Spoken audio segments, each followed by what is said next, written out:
may yumari sa kanya? O pinepeke lang niya yung ano niya? Never na never gagawin ng bantay mo yun.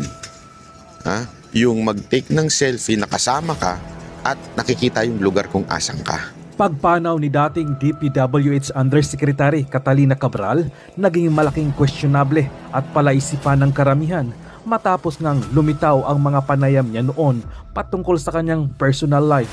Nauna niyang sinabi na takot siya sa matataas na lugar at ang paborito pa niyang pelikula ay How to Fake Your Own Death, na isang malinaw na indikasyon na maaari umanong pineke ang kanyang pagkawala o sadyang pinatahimik ang dating undersecretary ng ahensyang punong-puno ng korupsyon at siya ang may alam kung sino-sino ba ang matataas na opisyal ng gobyerno na sangkot sa maruming kalakaran na nagresulta ng pagkaubos ng pondo ng taong bayan dahil napunta lahat sa bulsa ng mga buhayang mambabatas at maging sa Malacanang at sa mga galamay nila.